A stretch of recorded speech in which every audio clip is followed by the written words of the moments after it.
Bismillahirrahmanirrahim. Assalamualaikum warahmatullahi wabarakatuh. Jumpa lagi dengan Aida Happy Family YouTube channel.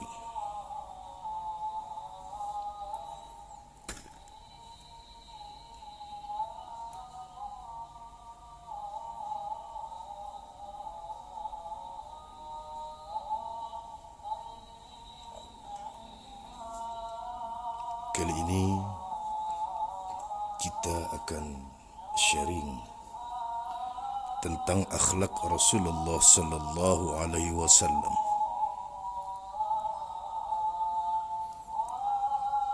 Akhlak Rasulullah sallallahu alaihi wasallam dalam berpakaian. Pakaian yang sering dikenakan oleh Nabi Muhammad sallallahu alaihi wasallam ialah yang berwarna putih. Beliau bersabda,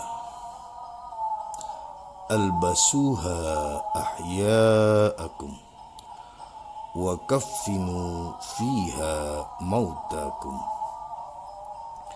Suruhlah orang-orang di sekitarmu memakainya pakaian berwarna putih, dan kafanilah orang yang mati di antara kalian dengannya. Terkadang beliau keluar rumah memakai benang yang disematkan pada cincin, yang itu berfungsi untuk mengingatkan sesuatu. Beliau juga terbiasa memakai penutup kepala dan mengubah posisi sorbannya. Terkadang beliau menanggalkan penutup kepala, lalu meletakkan di hadapan beliau yang berfungsi sebagai pembatas ketika sedang menunaikan solat.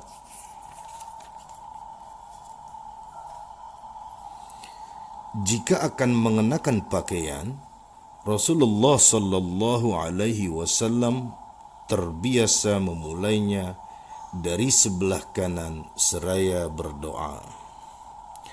Alhamdulillahilladzi kasani ma wari bihi aurati wa tajammalu bihi finnas. Segala puji bagi Allah yang telah memakaikan kepadaku sesuatu yang dapat menutupi auratku dan yang karenanya aku berdandan di hadapan manusia. Sebaliknya, ketika menanggalkannya, beliau mendahulukan bagian yang sebelah kiri. Beliau mempunyai pakaian yang khusus untuk salat Jumat. Jika memiliki baju baru, baju yang lama beliau berikan kepada orang miskin yang lebih membutuhkannya. Rasulullah sallallahu alaihi wasallam berpesan, setiap muslim yang memberikan pakaian kepada orang muslim yang lain dari pakaiannya yang lama, dan hal itu ia lakukan hanya karena Allah Ta'ala, niscaya ia akan selalu berada dalam jaminan, penjagaan, serta kebaikan dari Allah Subhanahu wa Ta'ala selama ia masih hidup atau sesudah meninggal dunia.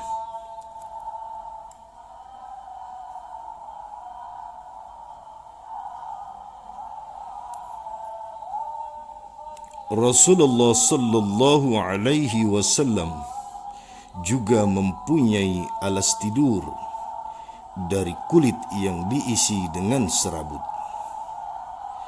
Panjangnya kira-kira 2 hasta dan lebarnya 1 hasta lebih sejengkal. Dan beliau juga mempunyai kain lebar yang bisa digelar dan dilipat jika akan dibawa.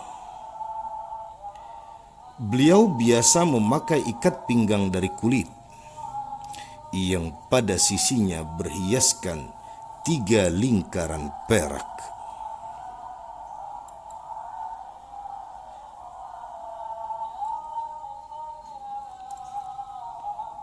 Ali bin Abi Thalib pernah berkata, pada sewaktu perang Badar, kami berlindung di belakang Nabi Muhammad sallallahu alaihi wasallam. Posisi beliau kala itu sangat dekat dengan musuh. Akan tetapi, beliau adalah panglima yang paling berani di medan pertempuran. Sekarang kita akan melihat mukjizat Nabi Muhammad sallallahu alaihi wasallam.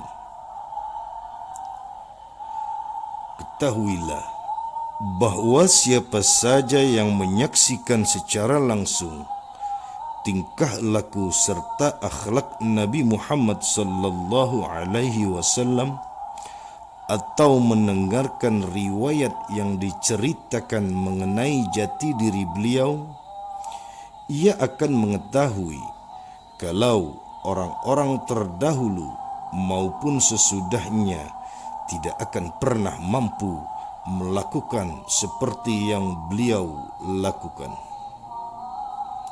Semua itu tidak dapat dibayangkan apabila bukan sesuatu yang berasal dari wahyu.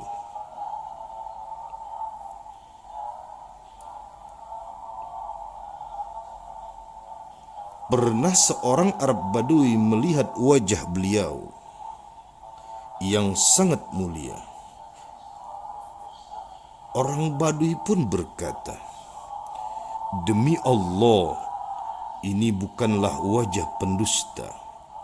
Orang yang tajam mata hatinya sudah cukup menjadikan hal itu sebagai bukti atas kebenaran dan kerasulan Rasulullah sallallahu alaihi wasallam." Di sini dikemukakan sebagian dari peristiwa bermuatan mukjizat yang pernah terjadi di masa Rasulullah sallallahu alaihi wasallam. Antara lain, bulan terbelah di Mekkah atas permintaan suku Quraisy kala itu kepada Rasulullah sallallahu alaihi wasallam untuk membuktikan kerasulan Rasulullah sallallahu alaihi wasallam.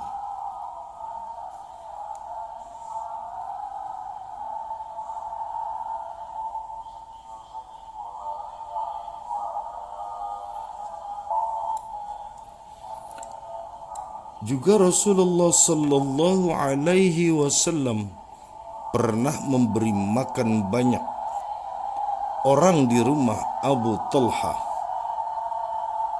pada waktu terjadinya peperangan Khandaq, di mana air susu memancar dari selah-selah jari Rasulullah sallallahu alaihi wasallam hingga seluruh pasukan yang kehausan kala itu dapat meminumnya sampai merasa cukup kenyang.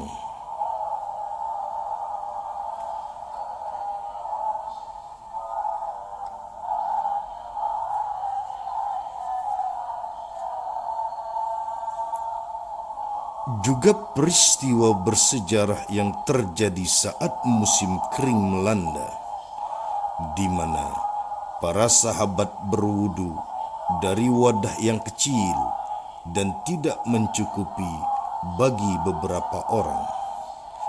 Lalu Rasulullah sallallahu alaihi wasallam membentangkan tangan di atas wadah air tersebut hingga para sahabat seluruhnya berwudu dari tempat yang sama.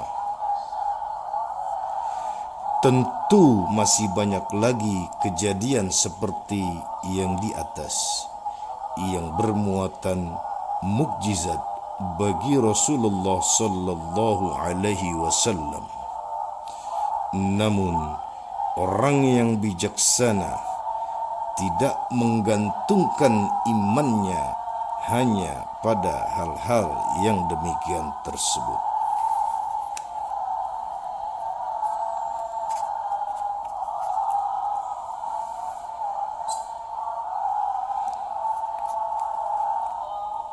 Ketahuilah bahwa sesungguhnya Nabi Muhammad sallallahu alaihi wasallam selalu berdoa dengan merendahkan diri di hadapan Allah Subhanahu wa taala, memohon agar Allah menghiasi kehidupan beliau dengan adab yang baik serta akhlak yang mulia. Sebagaimana Nabi sallallahu alaihi wasallam meminta dalam doa, "Ya Allah, baguskanlah akhlak dan bentukku."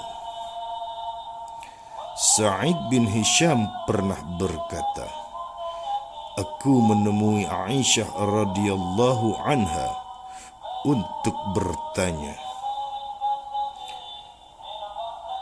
seputar akhlak Rasulullah sallallahu alaihi wasallam." Aisyah menjawab dengan balik bertanya, "Bukankah engkau terbiasa membaca Al-Quran?" Aku pun menjawab, "Ya." Aisyah berkata lagi, "Akhlak beliau adalah Al-Quran." Sesungguhnya adab Nabi Muhammad sallallahu alaihi wasallam adalah Al-Quran. Contohnya adalah firman Allah Ta'ala, "A'udzu billahi minasyaitonir rajim. Bismillahirrahmanirrahim. Khuzil afwa wa'mur bil 'urfi wa'rid 'anil jahilin." Jadilah engkau pemaaf dan suruhlah orang mengerjakan yang ma'ruf, serta berpalinglah dari orang-orang yang bodoh.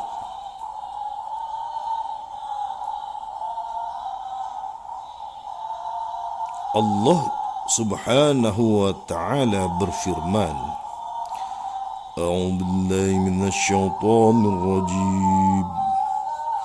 Bismillahirrahmanirrahim. Inna Allaha ya'muru bil 'adli wal ihsan wa ita'i dzil qurba wa yanha 'anil fahsya'i wal munkar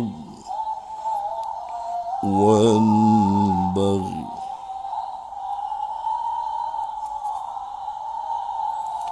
Yang artinya, sesungguhnya Allah menyuruh engkau berlaku adil dan berbuat kebajikan, serta memberi kepada kaum kerabat, dan Allah melarang dari perbuatan keji, mungkar, dan permusuhan. Allah Subhanahu wa ta'ala berfirman, "A'udzu billahi minasyaitonir rajim. Bismillahirrahmanirrahim. Wasbir 'ala ma asabak. Inna dzalika min azmil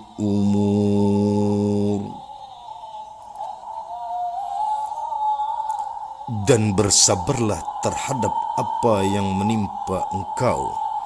Sesungguhnya yang demikian itu termasuk hal-hal yang diwajibkan oleh Allah.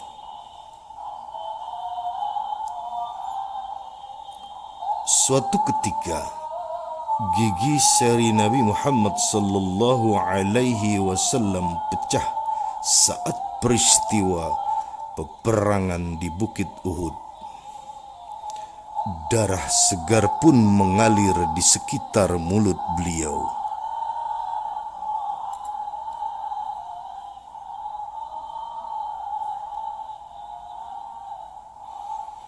Pada saat membersihkan darah yang mengalir keluar dari mulut, Rasulullah sallallahu alaihi wasallam berkata, "Bagaimana mungkin akan beruntung kaum yang melumuri wajah Nabi mereka dengan darah,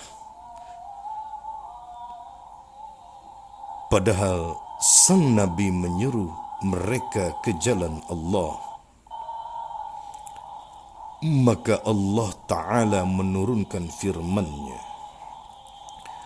A'udzu billahi minasyaitonir rajim.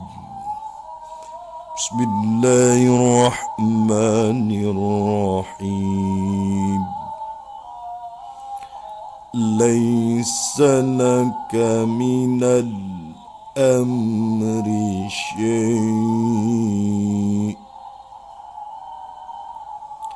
yang artinya tidak ada sedikit pun campur tanganmu dalam urusan mereka itu. Firman Allah ini berfungsi sebagai pendidikan bagi Rasulullah sallallahu alaihi wasallam. Ketahuilah bahwa sesungguhnya ayat-ayat seperti dikemukakan di atas banyak terdapat dalam Al-Quran, dan itulah tujuan utama dari pendidikan, yang dari sanalah bersinar cahaya penerang bagi seluruh makhluk. Sebagaimana Nabi Muhammad sallallahu alaihi wasallam pernah bersabda, "Innama bu'ithu liutammima makarimal akhlaq." Sesungguhnya aku diutus oleh Allah Subhanahu wa Ta'ala untuk menyempurnakan akhlak manusia.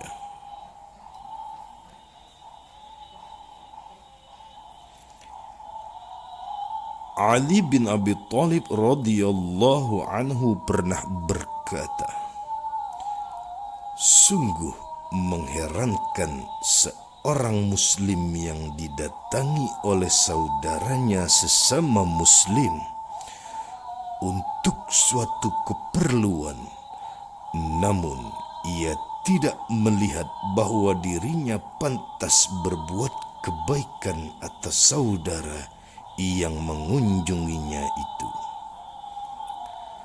Sesungguhnya ia lebih pantas mengutamakan akhlak mulia terhadap sesamanya daripada sekedar mengharapkan pahala atau merasa takut akan siksa pada saat menghormati tamunya. Karena berakhlak mulia itu dapat menunjukkan kepada jalan keselamatan." Seorang sahabat bertanya, "Apakah engkau mendengar pernyataanmu ini dari Nabi Muhammad sallallahu alaihi wasallam?" Maka Ali pun menjawab, "Iya." Ketika para tawanan dari suku Tayy dihadapkan kepada Nabi Muhammad sallallahu alaihi wasallam, di antara mereka terdapat seorang gadis belia yang berkata kepada beliau, "Wahai Muhammad, bagaimana kalau engkau lepaskan saja aku, hingga engkau tidak mempermalukan dirimu di kalangan bangsa Arab, karena telah menjadikan aku sebagai tawananmu. Sebab aku adalah putri seorang pemimpin dari kaumku. Ayahku suka melindungi kehormatan orang lain, membebaskan tawanan, memberi makan orang yang lapar, menyuguhkan hidangan kepada tamu, menebar keselamatan, dan tidak pernah menolak setiap orang yang datang untuk menyampaikan keperluannya. Aku adalah putri Hatim At-Tayy. Mendengar pernyataan gadis itu, Rasulullah sallallahu alaihi wasallam berkata, "Wahai gadis kecil, yang engkau sampaikan tadi merupakan cerminan dari sifat seorang mukmin yang sejati. Seandainya ayahmu seorang muslim, kami akan mendoakan semoga ia mendapatkan rahmat dari Allah Subhanahu wa ta'ala." Kemudian Rasulullah sallallahu alaihi wasallam memerintahkan kepada para sahabatnya untuk melepaskan gadis itu karena ayahnya mempunyai akhlak yang mulia. Setelah itu Nabi Muhammad sallallahu alaihi wasallam bersabda, "Walladzi nafsi biyadihi la yadkhulul jannata illa hasanul akhlaqi." Demi zat yang jiwaku berada dalam genggaman kekuasaannya, tidak akan masuk surga kecuali orang-orang yang baik akhlaknya.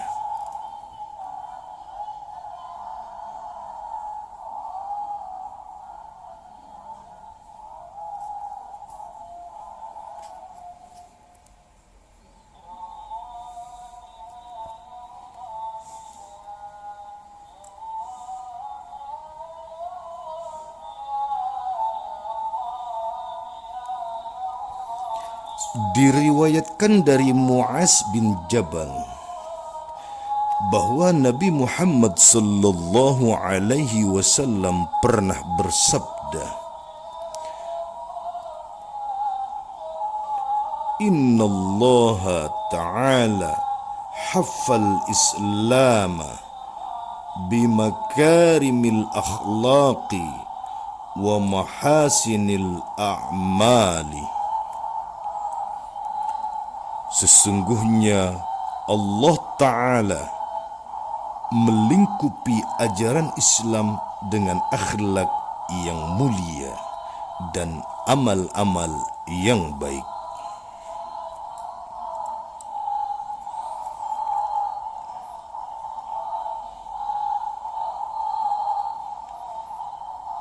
Adapun contoh dari akhlak yang terpuji ialah bergaul dengan sesama secara baik, berbuat yang terpuji, bertindak dengan lemah lembut, melakukan sesuatu yang ma'ruf, memuliakan tamu, menyebarkan salam, mengunjungi, menjenguk sesama muslim yang sedang sakit, yang baik maupun buruk perangainya kepada kita, mengantarkan jenazah sesama muslim, berlaku baik kepada tetangga, baik yang muslim maupun non-muslim, menghormati orang yang lebih tua, memenuhi undangan walimah, mendoakan sesama muslim, memberi maaf, mendamaikan orang-orang yang tengah berselisih, bersikap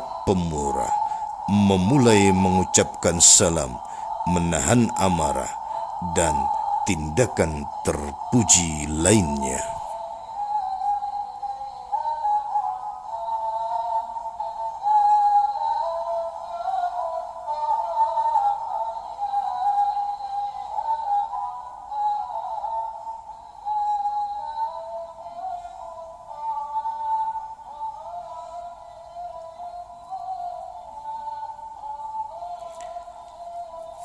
Keindahan Islam akan lenyap jika kita bermain-main dalam kebatilan, bernyanyi dan bermain musik yang melenakan kita dari mengingat Allah Subhanahu wa Ta'ala, melakukan setiap perbuatan tercela, berdusta, menggunjing sesama, bersikap kikir, membenci orang lain, memperdaya kaum lemah, menipu, mengadu domba, memutuskan hubungan kekeluargaan dan kekerabatan, berakhlak buruk, berbuat zalim, gemar bermalas-malasan, berkata keji, mendendam, dengki, suka meramal, memusuhi orang lain akibat rasa iri, menganiaya dan berbagai sifat buruk lainnya.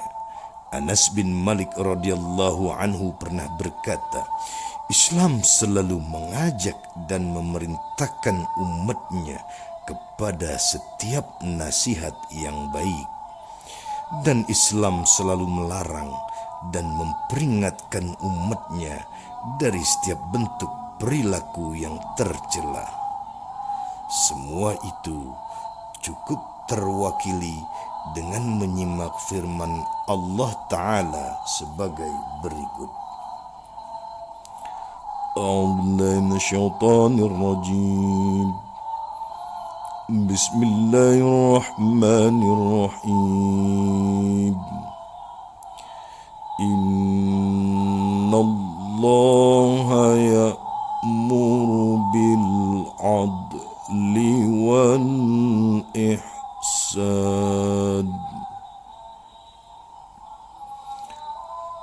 Sesungguhnya Allah menyuruh engkau berlaku adil dan berbuat kebajikan. Muaz bin Jabal radhiyallahu anhu pernah berkata, sesungguhnya Rasulullah sallallahu alaihi wasallam berpesan kepadaku agar aku selalu takut kepada Allah Subhanahu wa Ta'ala, berkata yang benar, memenuhi janji, menyampaikan amanah, meninggalkan khianat, memelihara hubungan dengan tetangga, menyayangi anak yatim, berbicara lembut, memulai mengucap salam kepada sesama muslim, beramal baik, tidak panjang angan, menetapi iman, berderma untuk kepentingan mengamalkan Al-Quran, mencintai akhirat, merasa cemas terhadap peristiwa hisab atau pemeriksaan amal, dan bersikap rendah hati terhadap sesama manusia. Dan beliau melarangku mencaci orang bijak, mendustakan orang yang berkata benar, menuruti orang yang berdosa, mendurhakai seorang pemimpin yang adil, atau merusak sebuah negeri. Beliau berwasiat kepadaku supaya senantiasa bertakwa kepada Allah Subhanahu wa Ta'ala dimanapun aku berada, dan bertaubat dengan sungguh-sungguh atas setiap dosa yang telah aku lakukan secara diam-diam ataupun terang-terangan.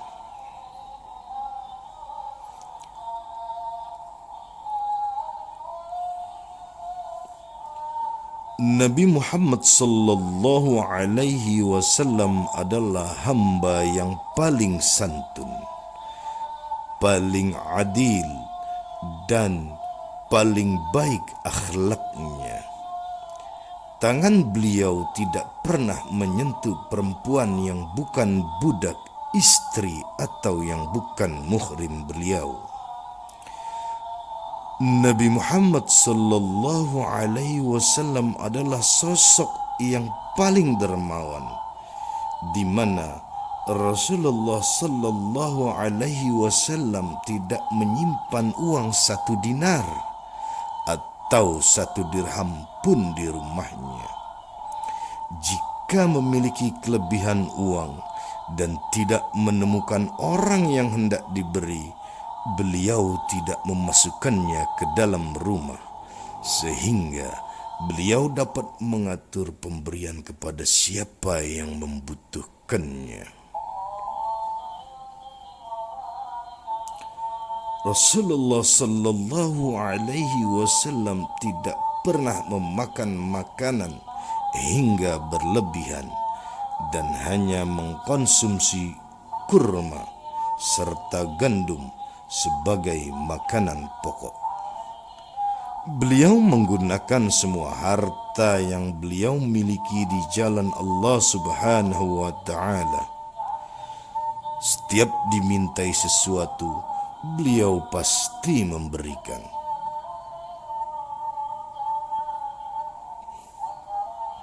Bahkan beliau tidak segan-segan memberikan jatah makanan beliau untuk menolong orang lain yang lebih membutuhkan.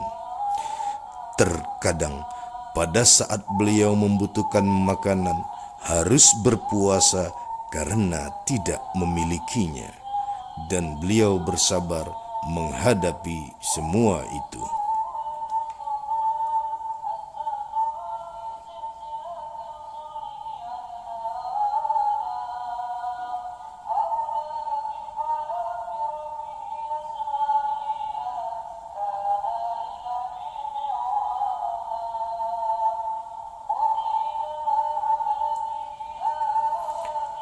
Nabi sallallahu alaihi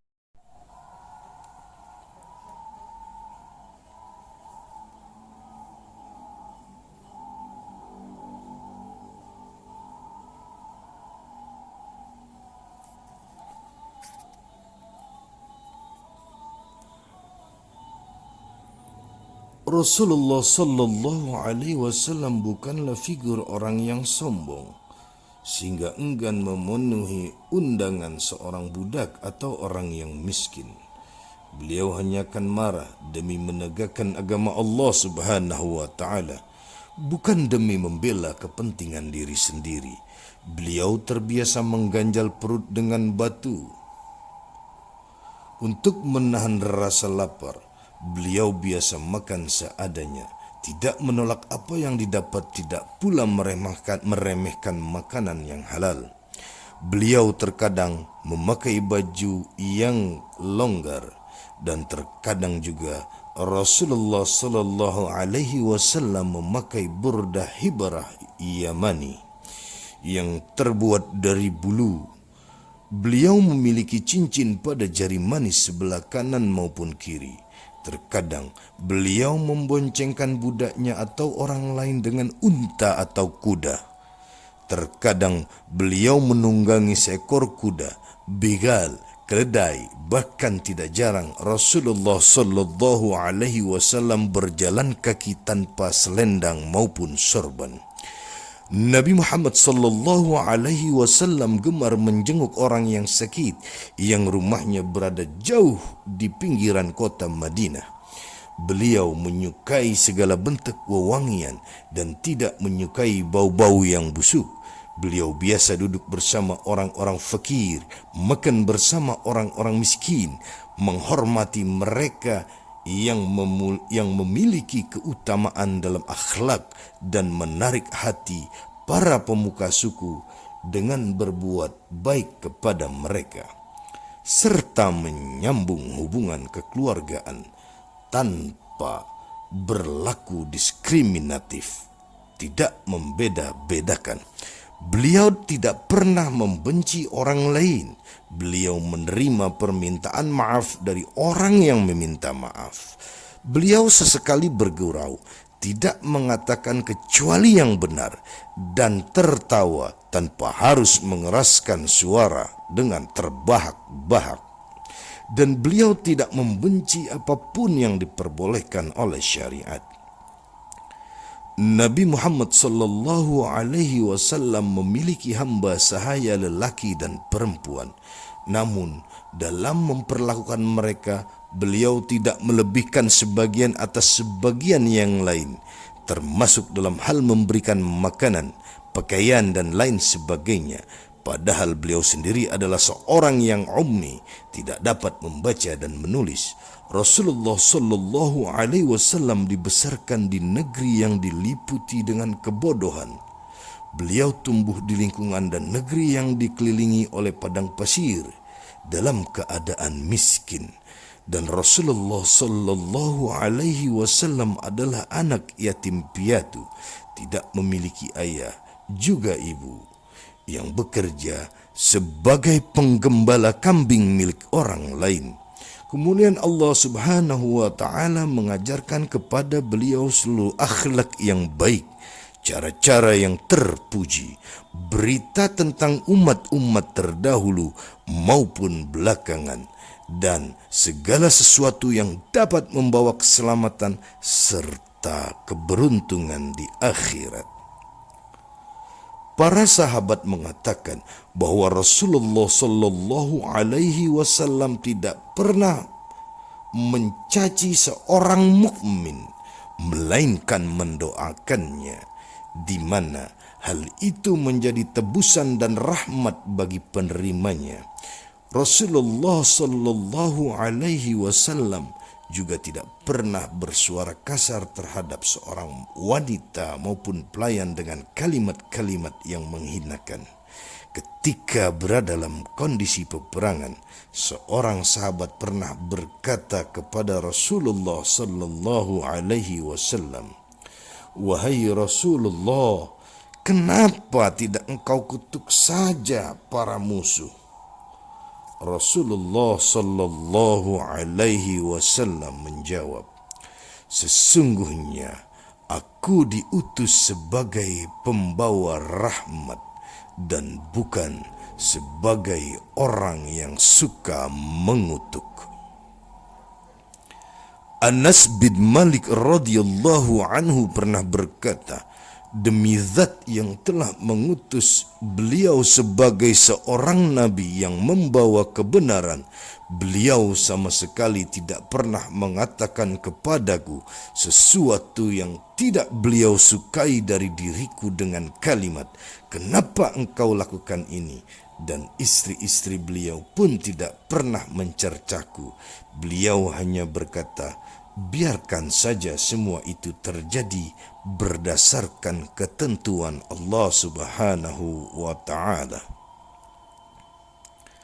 Para sahabat mengatakan, setiap menghadapi dua hal yang sama-sama baik, Rasulullah sallallahu alaihi wasallam selalu memilih yang paling mudah di antara keduanya, kecuali tindakan yang mengandung dosa atau pemutusan hubungan kekeluargaan, maka beliau adalah orang yang paling berhati-hati terhadap masalah tersebut.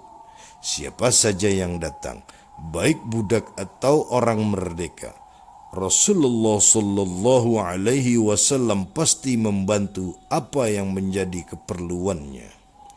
Sebelum diutus sebagai rasul, Allah Subhanahu wa taala mensifati Rasulullah sallallahu alaihi wasallam di dalam Taurat pada baris pertama, di mana Allah berfirman, "Muhammad Rasulullah adalah seorang hambaku yang terpilih. Bukanlah ia termasuk orang yang kasar, keras dan suka berteriak-teriak di pasar. Ia tidak membalas kejahatan dengan kejahatan, akan tetapi ia lebih suka memaafkan." Tempat kelahirannya di Mekkah, hijrahnya ke Madinah, dan pengaruh pada masanya mencapai wilayah Syria. Ia suka mengikat sarung di tengah perut dan para sahabatnya adalah orang-orang yang menguasai menyerukan Al-Quran serta ilmu, serta menjaga wudhu pada anggota tubuh. Demikian pula sifat beliau yang disebutkan di dalam kitab Injil. Di antara akhlak Rasulullah sallallahu alaihi wasallam ialah suka memulai terlebih dahulu mengucapkan salam kepada orang yang dijumpai. Terhadap orang yang ingin mengajak ribut, beliau berlaku sabar sehingga orang itu yang pergi. Ketika seseorang memegang tangan beliau, Rasulullah sallallahu alaihi wasallam tidak melepaskan genggamannya sebelum orang itu sendiri yang melepaskan tangannya. Setiap bertemu dengan seorang sahabat, Rasulullah sallallahu alaihi wasallam yang memulai mengajaknya berjabat tangan. Rasulullah sallallahu alaihi wasallam memegang tangan sahabat dengan sangat erat. Beliau berdiri atau duduk hanya disertai dengan mengingat Allah Subhanahu wa ta'ala. Ketika ada seseorang yang duduk menunggu beliau yang sedang sholat, maka beliau pasti mempercepat sholatnya, lalu segera menghampirinya dan bertanya, "Apakah engkau ada perlu?" Begitu selesai urusan dengan orang itu, Rasulullah sallallahu alaihi wasallam kembali untuk meneruskan aktivitas zikir lainnya. Ketika sedang duduk, Rasulullah sallallahu alaihi wasallam sering berada dalam posisi menghadap ke arah kiblat. Beliau suka memuliakan tamu yang datang berkunjung. Bahkan terkadang beliau menggelar sendiri alas duduk untuk orang yang tidak mempunyai hubungan keluarga maupun persesuaian dengan beliau, lalu mempersilakan untuk duduk di atasnya. Rasulullah sallallahu alaihi wasallam tidak segan menawarkan bantal yang sedang beliau pakai kepada tamu demi menghormati dan memuliakannya. Jika sang tamu menolak untuk menerimanya, maka Rasulullah sallallahu alaihi wasallam mendesaknya sampai ia menerima tawaran dari beliau. Wallahu a'lam bishawab. Diambil dari kitab Ihya Ulumuddin karya Al-Imam Al-Ghazali.